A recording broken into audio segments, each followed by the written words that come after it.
Ho, Tudor-minded people. It's Philadelphia Carrie for Tudor Time Machine. The word I share with you this week is neat's tongue, which is rather two words, but is also one of my favorite things. When my stomach rumbles, there is nothing that sates my hunger like a little dried neat's tongue. Sometimes I even sneak into the larder and steal one and carry it back to my chamber. And the most excellent thing about it is that if a guard plagues me with too many inquiries, I can use the dried neat's tongue like a club. Boof, boof! A delicious snack and a weapon all in one. Neat's tongue. Now, Tudor Files, what think you? If you're new here, I'm Gage. I'm Jessica.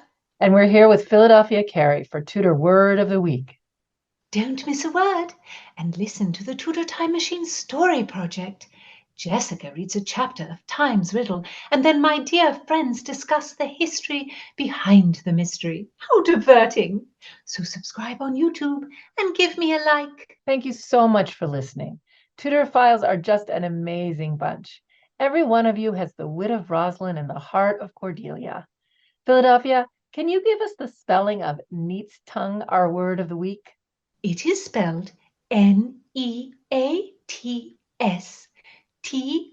Tongue, neat's tongue.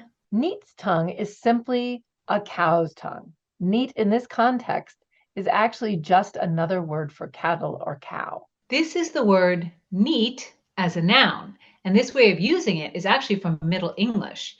Neat was also an adjective at the time, and in the 1540s it had a meaning similar to its current meaning, that it meant free from dirt. But now I think the word neat tends more to mean tidy. I agree, or that you can order a drink neat.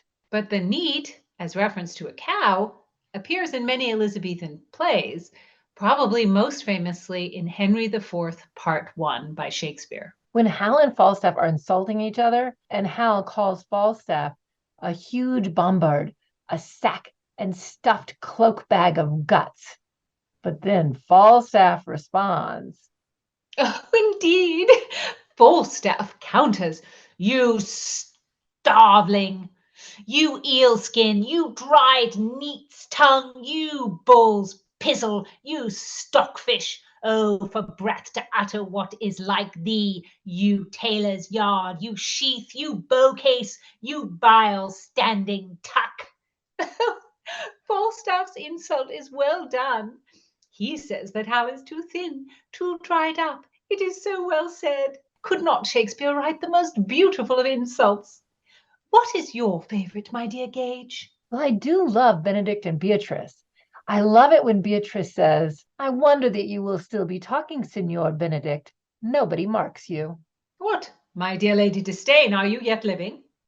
Is it possible Disdain should die while she hath such meat food to feed it as Signor Benedict? Courtesy itself must convert to disdain if you come in her presence. Then is courtesy a turncoat.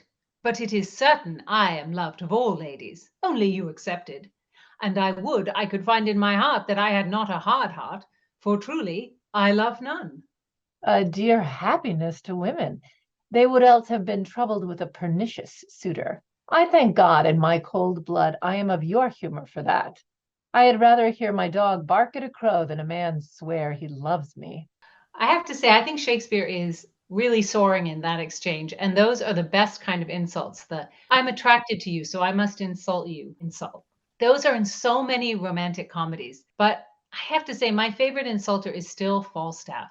In The Merry Wives of Windsor, there's the plot where he has to get in the laundry basket and it really smells. And, instead of saying, this really smells, he says, there was the rankest compound of villainous smell that ever offended nostril. That's a very accurate one. I've definitely thought about that. I think Shakespeare's ability to land a good insult is one of the things that makes him still popular. I agree. On the internet, they even have a Shakespeare insult generator. A Shakespeare insult generator? To create insults in the style of Master Shakespeare? Why would someone do such a thing? Philadelphia, in our time period, there's really not an art to the art of the insult. I mean, a good insult might be something like, Hey, I looked up idiot in the dictionary and there was a picture of you. We have sort of one-word insults, not exactly like phrases. And the Shakespeare insult generator creates insults that sound Shakespearean. I've done it, and it came up with, you lumpish, onion-eyed scut. It's cute. Shakespeare's insults are not cute. They are words picked and arranged to cut a character at their core. For when Falstaff calls Hal a dried neat's tongue, it sears the young prince's soul. For Hal wants to be a man. He does not want to be a thin and scrawny boy, and he wishes to beat Falstaff in a battle of wits. But he cannot, and indeed he wishes to hurt Falstaff with his words, but he has not the skill to do it yet. Yet Falstaff has the skill to hurt him. It is a marvelous exchange. It's not just the insult, it's the way the insult hits all the vulnerabilities of the character. I guess that's why Shakespeare is still the best. Yes. I could give all our Tudor files some dried neat's tongue. So tasty. And I certainly would never insult them or any courtier unless I could sharpen an insult so it could fly like a dagger into their heart. Philadelphia. Well, Master Shakespeare slays with his words. He is such a talent. So give heed, Tudorphiles. Bring some 16th century sauce to your vocabulary with neat's tongue. Listen in next time. Don't miss a word. Subscribe on YouTube and give me a like, you scallywag.